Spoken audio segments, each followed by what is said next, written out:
Angela had no intention of causing a scene, just a quiet evening checking in on her business. But as the store manager's suspicious gaze followed her every move, she knew this wasn't going to be just another visit.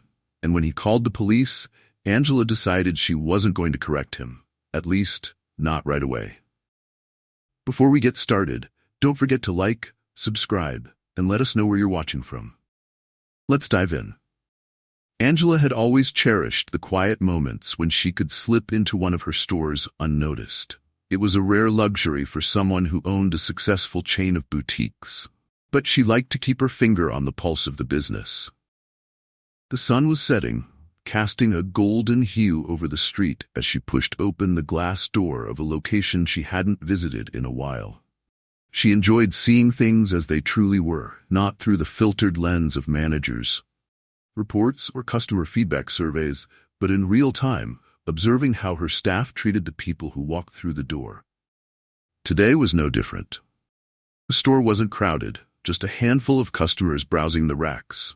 Angela wandered casually, admiring the new autumn line that had recently been released. She ran her fingers across a soft wool sweater, appreciating the feel of the fabric. In her comfortable jeans and a plain blouse, she was just another face in the store, blending into the background as she preferred. But even as she moved through the aisles, she noticed something unsettling, a feeling of being watched, and not in the way customers are typically monitored. Behind the counter stood Mark, the store's local manager. Angela had heard of him in passing, but had never had the chance to interact with him directly. From his stance, arms crossed, eyes narrowed, he seemed to exude an air of suspicion. Angela shrugged it off at first. Maybe he was having a rough day, or perhaps he was just a little more diligent than some of the other managers. But as she continued to browse, it became clear that Mark's attention was focused almost entirely on her. A group of young women entered the store, chattering and laughing as they looked at accessories near the front. Mark barely glanced their way. Angela moved to the back of the store, eyeing a pair of boots that caught her attention. She lingered, examining the design, and felt the unmistakable weight of Mark's gaze. Each step she took seemed to be tracked, and it wasn't long before his attention felt less like vigilance and more like scrutiny. She moved toward the front, deciding it was time to leave. As she approached the door, Mark, who had remained silent until now, stepped out from behind the counter and stood directly in her path. His expression was unreadable, but the tension was undeniable. "Can I help you with something?" he asked, his voice firm but edged with suspicion. Angela paused, meeting his gaze. There was an unspoken assumption in his tone that made her feel small, as though she had done something wrong without even knowing it. "No, thank you, I'm just browsing," she replied, keeping her tone polite. But something in her chest tightened. She had dealt with moments like this before, being questioned or doubted simply for existing in spaces where people didn't expect her to be, but never in one of her own stores. Mark didn't move. He glanced at her bag, and without warning, his next words were laced with an accusation. "We've had people come in here, and linger. Sometimes they're just waiting for an opportunity to take something. You've been here for a while." Angela felt a chill run down her spine. The implication was clear. She was being profiled, treated as if she were a thief, simply for browsing her own merchandise. Her mind raced, but she kept her cool, knowing that reacting emotionally wouldn't help the situation. "I think you're mistaken," she said calmly, hoping to diffuse the situation. "I haven't done anything wrong." Mark, still unmoved, took a step closer. "I just want to check. We've had issues here before." Angela felt her heart rate quicken. She had a choice: reveal her identity and end this uncomfortable exchange right then and there, or allow the situation to unfold. There was a lesson to be learned here, and she wanted to see if Mark would come to realize it on his own. Before she could respond, Mark signaled to another employee with a subtle nod. Angela's stomach sank as the employee hurriedly disappeared to the back. Seconds later, she realized what had happened. He had called the police. The absurdity of the moment hit her. She stood in her own store, being treated like a criminal by someone she had trusted to manage the space with professionalism, and now the police were on their way. But Angela remained composed. She wouldn't escalate the situation. She would wait. As she stood there, waiting for the sound of approaching sirens, Angela glanced around the store. The other customers were oblivious to what was unfolding in the corner. They shopped peacefully, unaware that the owner of the entire chain was being questioned like a common shoplifter. Angela wondered how often this scene played out in other places, with other people who didn't have the power to change the narrative. This was no longer just about her. It was about every assumption, every stereotype, and every quiet injustice that happened in moments just like this. The police would arrive soon, but the real test of character was already underway. The seconds felt like hours as Angela stood in silence, her mind racing but her body still composed. She knew she could have revealed her identity right there, ended the whole ordeal with a few simple words. "I own this store," she could have said, and everything would have changed in an instant. The looks of suspicion would have turned to apologies, the tension would have evaporated, and Mark would have been left scrambling to cover his tracks. But Angela didn't say those words. Something inside her held her back. She wanted to see where this would go, to feel once again the weight of assumptions and judgments that too many people faced every day, people who didn't have the safety net of being the boss. Mark stood across from her, arms still crossed, as if he had already won a silent battle. He had made up his mind about her, and nothing she could say would change it. His stance was firm, but underneath, Angela could see the flicker of nervousness in his eyes. He wasn't just suspicious, he was afraid of being wrong. But in that moment, he doubled down on his assumptions, unwilling to consider that the person standing before him might not fit the mold he had imagined. Minutes passed before the sound of sirens approached in the distance. Angela's stomach tightened, but outwardly she remained calm. Other customers glanced curiously toward the door as the police arrived, their presence immediately altering the energy in the store. 2 officers entered, their hands resting on their belts, ready for whatever situation they thought they were walking into. Mark moved quickly to meet them, his voice low but insistent as he explained the problem. "She's been here for a while," Mark said, gesturing toward Angela. "Didn't buy anything, and she's acting suspicious. I've seen this before." One of the officers glanced toward Angela. His eyes were cautious but not hostile yet. He approached her slowly, his demeanor professional, though clearly guided by Mark's version of the story.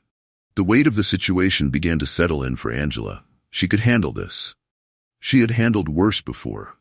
But the fact that it was happening here, in a place that was supposed to reflect her values, her vision, that's what hurt the most.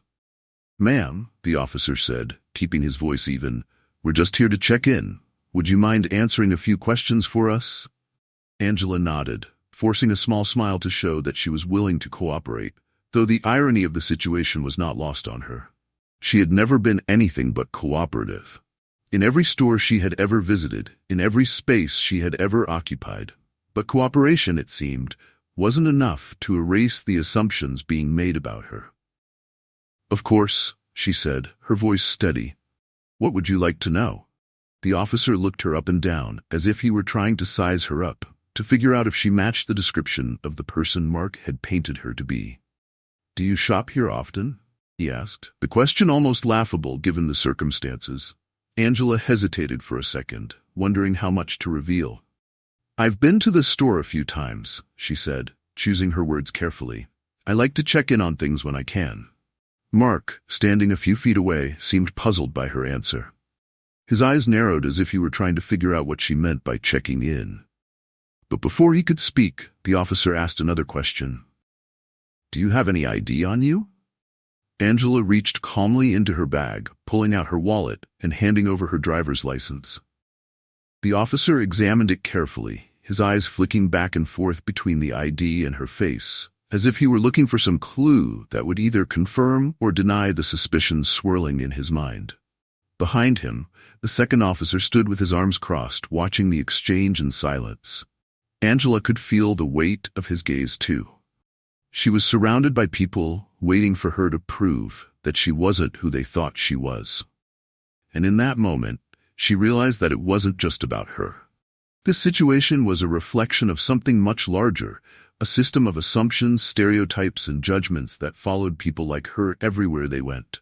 The first officer handed back her ID, his expression unreadable. "Everything checks out," he said, glancing back at Mark.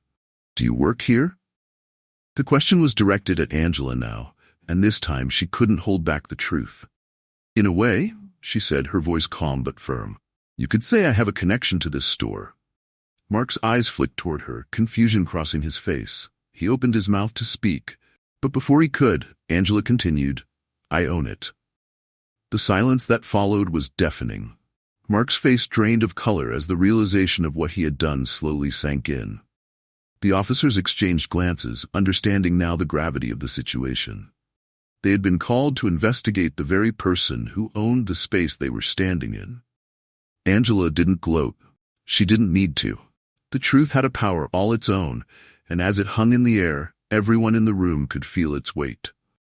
The officer who had questioned her shifted uncomfortably, clearing his throat as he stepped back. "I think that settles things," he said quietly, turning to Mark, whose face had now turned a deep shade of red. Angela could have stopped there. She could have let the moment pass, walked out the door, and left them all to stew in their embarrassment. But she wasn't done yet.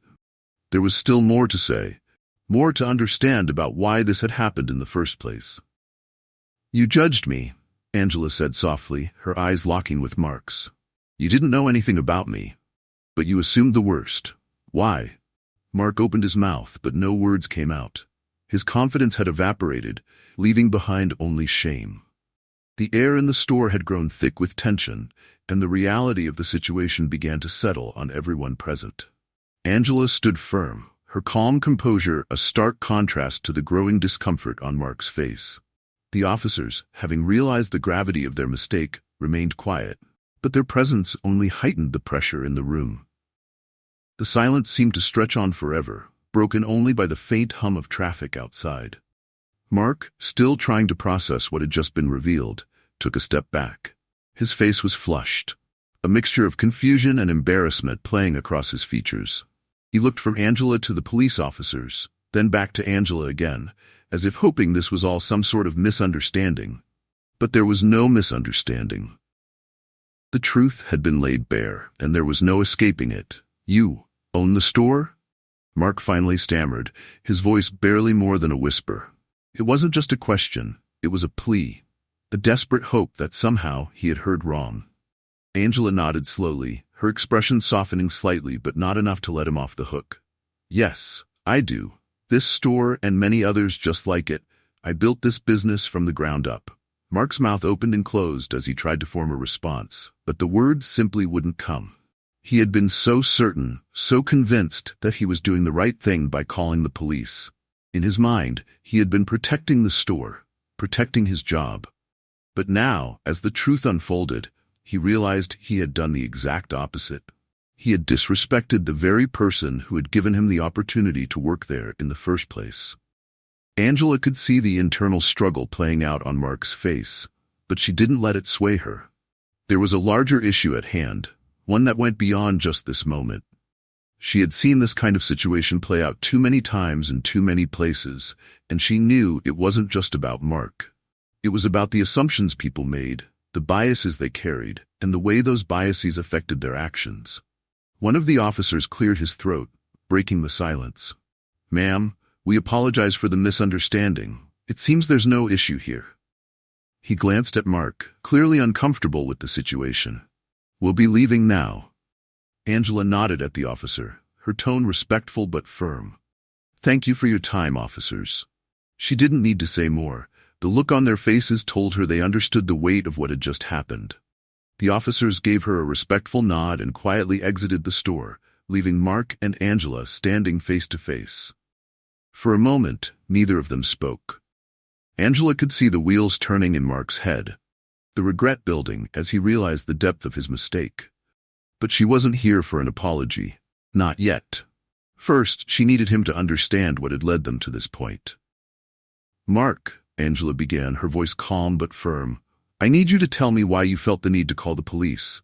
What did you see that made you so sure I was doing something wrong?" Mark shifted uncomfortably, his eyes darting around the store as if looking for an escape. But there was no escaping this. He had to face the consequences of his actions. I don't know," he stammered. You were in the store for a while, and I thought maybe you were. Stealing? Angela finished for him, her tone sharp but controlled. You thought I was stealing because I was browsing my own store? Mark's face flushed even deeper, and he looked down at the floor, unable to meet her gaze. I didn't know it was your store, he mumbled, the shame clear in his voice. Angela sighed, her frustration tempered by her desire to turn this into a teaching moment. That's the point, Mark. You didn't know anything about me, but you assumed the worst. You made a judgment based on nothing more than what I looked like and how long I spent in the store. Mark remained silent, but Angela could see the understanding beginning to dawn on him. He was realizing, perhaps for the first time, just how much damage those kinds of assumptions could do. I built this company to be a place where people feel welcome, Angela continued, her voice steady but filled with emotion. A place where anyone can walk in and feel like they belong. But how can that be true if the people running it are so quick to judge? How can we make people feel welcome if we're making assumptions about them before we even know their name? Mark swallowed hard, finally lifting his eyes to meet hers. I'm sorry, he whispered, the words heavy with regret. I didn't mean to. You didn't mean to, but you did, Angela interrupted, not unkindly but firmly. And that's the problem. You didn't think. You didn't question your assumptions. You just acted, and now here we are. Mark nodded, his shoulders slumping as the full weight of his mistake settled on him. I'll do better, he said quietly. I'll learn from this, I swear. Angela studied him for a moment, seeing the genuine remorse in his eyes. She believed him. People made mistakes, that was part of being human, but the real test was whether they learned from those mistakes, whether they changed. I hope you do, Mark, Angela said softly, because this isn't just about you and me. It's about everyone who walks into this store. It's about making sure that we don't let our assumptions define how we treat people. Mark nodded again, his voice barely a whisper, as he said, Thank you. And I really am sorry. Angela nodded, accepting his apology, but knowing that actions would speak louder than words. I'm not here to punish you, Mark, but I need you to understand how important this is. We can't afford to let this happen again. With that, she turned and headed toward the door, leaving Mark standing in the middle of the store, a man who had learned a hard lesson about judgment, assumptions, and the cost of jumping to conclusions. Angela stepped outside, the cool evening air washing over her as she took a deep breath, allowing the tension of the moment to fade. The confrontation had been necessary, not just for Mark, but for her as well. The weight of what had just occurred stayed with her. She had experienced profiling and discrimination before, but being accused of theft in her own store was a different kind of hurt. It wasn't about the mistake, it was about what the mistake represented. She stood on the sidewalk, glancing back at the store, her store. This was supposed to be a place where anyone could feel at home, but today it had been anything but that. Angela wasn't naive. She knew that the world was still full of people who carried biases, both conscious and unconscious. But to see it play out so plainly, to feel the sting of those assumptions in her own space, made it all the more personal. She thought about the countless times this scenario had unfolded for others, without the privilege of being the business owner, without the power to shift the outcome by simply stating a title. What if she hadn't been the owner? What if this had happened to someone else? Someone who didn't have the ability to push back, or someone who didn't feel safe standing their ground. As these thoughts swirled in her mind, the door behind her opened. Angela turned to see Mark stepping out, his expression a mix of guilt and uncertainty. He took a tentative step toward her, hesitant, as though unsure if he had the right to follow her outside. Angela wasn't surprised to see him. She could sense the burden of regret weighing on him, heavier now that the police had left, and the harsh reality of his actions had settled in. Angela, he began quietly, addressing her by her first name for the first time since the encounter. I don't know what to say. I don't think I can apologize enough. Angela watched him closely, the same calm composure she had maintained throughout still present. She didn't answer right away, letting him wrestle with his thoughts. She could tell he was searching for the right words, words that might somehow undo the harm that had been done. But no words could fully erase what had just happened, and she knew that. "It's not about saying the right thing now, Mark," Angela finally said, her tone gentle but firm. "It's about understanding why this happened in the first place." Mark looked down at the ground, his hands shoved deep into his pockets, as if trying to hide the discomfort he felt. "I was trying to protect the store," he mumbled, though even he didn't sound convinced by his own excuse anymore. "I thought." Angela raised an eyebrow, prompting him to finish his thought. "You thought what?" she asked. "That because I didn't look like the usual customers who come in here, I must have been up to something?" Mark winced at her words. Hearing the truth spoken so plainly made the gravity of his actions even harder to bear. "I don't know why I did it," he admitted, his voice small. I jumped to conclusions, and I shouldn't have. I know that now." Angela sighed, crossing her arms as she faced him. "Mark, do you know how many people deal with what just happened to me every single day? People who walk into stores, get followed around, get questioned, get accused, just because someone thinks they look suspicious? It's exhausting. It's dehumanizing." Mark nodded, his face pale with regret. "I didn't mean for it to come across that way. I was just—" "You were just assuming," Angela cut in, her voice soft but firm. "You didn't know anything about me, but you assumed the worst, and you were so sure of your assumptions that you called the police without even considering that you might be wrong." Mark looked up, meeting her eyes for the first time since he had followed her outside. "I've never done that before," he confessed, his voice shaking. "But when you walked in, I don't know. I felt like I needed to keep an eye on you. I thought it was my responsibility." Angela's expression softened, just a little. She could see that Mark wasn't trying to be malicious. He was just caught up in the dangerous cycle of assumptions that so many people fell into. It wasn't about him being a bad person. It was about the fact that, somewhere along the way, he had learned to associate certain behaviors and certain people with suspicion. "You thought it was your responsibility to watch me because I didn't fit the image of the person you expected to be in this store," Angela said, her words measured and calm. "And that's where the problem starts, Mark. You didn't question those assumptions, you just acted on them." Mark nodded slowly, his face a mask of regret. "I understand now," he said quietly. "I didn't see it before, but I do now. I was wrong. I shouldn't have done that." Angela gave him a long, thoughtful look. She believed that Mark was sincere, that he genuinely regretted his actions. But sincerity wasn't enough on its own. "It's not enough to just realize it now, after the fact," Angela said. "You need to be better moving forward. You need to be aware of these biases before they cloud your judgment again." Mark swallowed hard, his voice thick with emotion. "I will be. I swear. I'll never do anything like this again." Angela nodded. "I hope that's true, and I hope you understand that this isn't just about me. This is about everyone who walks into this store. Any store, really. It's about making sure we don't treat people like they're guilty until proven innocent, just because of how they look." Mark was silent for a moment, then he took a deep breath, his shoulders slumping.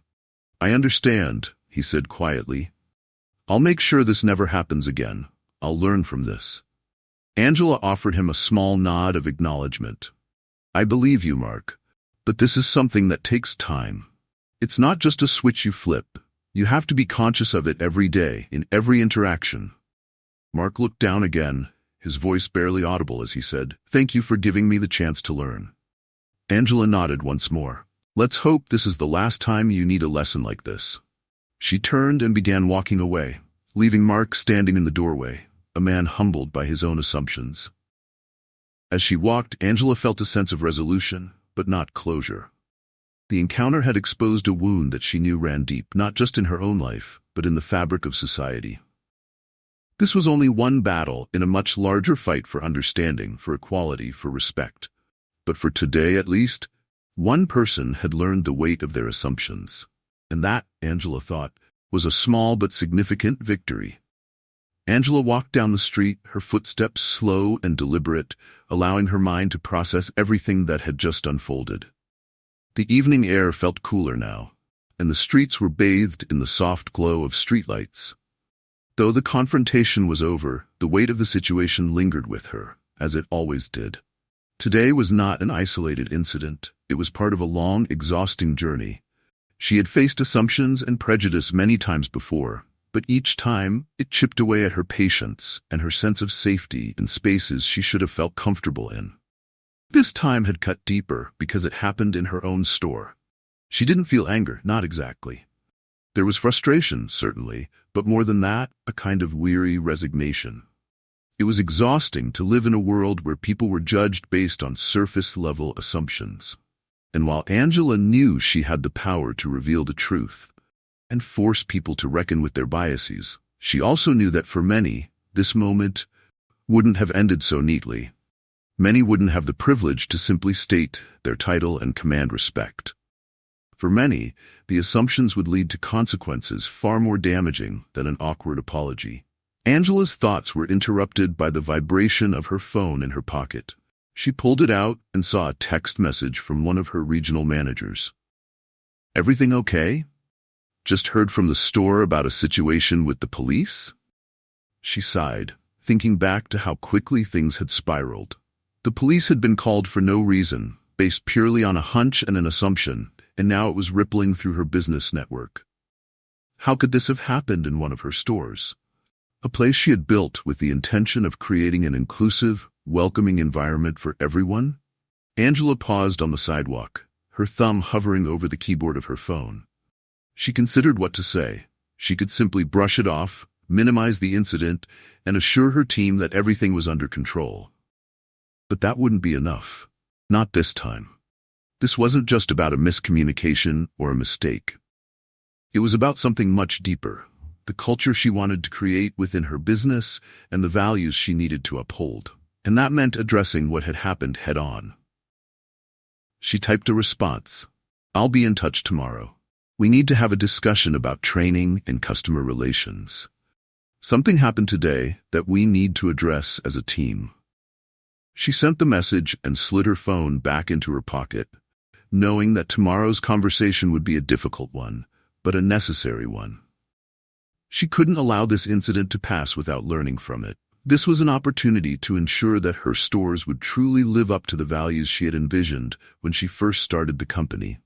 But more than that, it was a chance to reinforce the message that assumptions and biases had no place in her business. Angela continued walking, her thoughts shifting to Mark. His remorse had been genuine, she believed that. But as she had told him, understanding the problem after the fact wasn't enough. It was a start, but real change required ongoing effort. Angela hoped that this experience would stay with him, shaping the way he interacted with customers and with people in general from now on. She hoped he would remember the way his assumptions had almost led to something far worse, and that he would carry that lesson with him moving forward.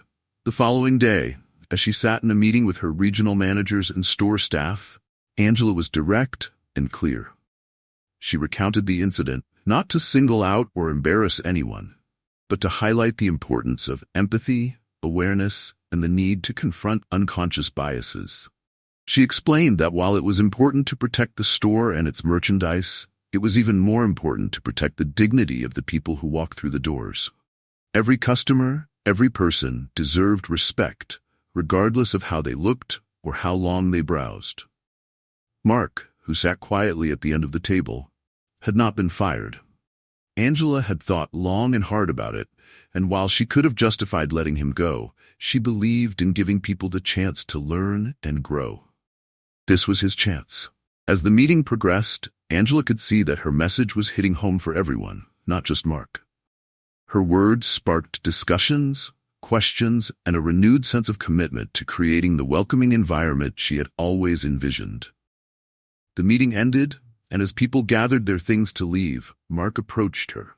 He looked different today, calmer, more reflective, the weight of his realization still evident in his eyes.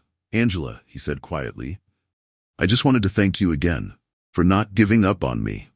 I know I made a huge mistake." Angela looked at him, her expression soft but serious.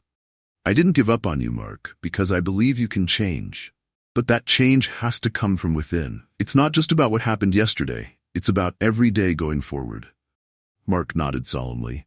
"I know, and I promise I'm going to do better. I'm going to work harder to check my assumptions and make sure this never happens again. Angela smiled faintly. I hope you do, Mark. And remember, this is about more than just you. It's about everyone you interact with. It's about making sure our stores are places where everyone feels safe, respected, and welcome. As Mark walked away, Angela felt a small sense of closure. There was no perfect ending to this kind of story, no simple resolution. But there was hope. Hope that with enough reflection, with enough effort, change was possible. Angela knew that this wasn't the last time she'd face something like this. The world wasn't going to change overnight, but each conversation, each moment like this, was a step forward. Angela stepped out of the meeting room and into the sunlight. The day felt new, fresh, and while the weight of the past still lingered, she allowed herself a moment of quiet optimism. In a world that often felt divided and closed off, there were still opportunities to teach, to grow, and to learn. And for now, that was enough. Thanks for joining us. If you enjoyed this story, don't miss the next one. Click on the video now to watch. We appreciate your support, and we'd love to hear your thoughts in the comments.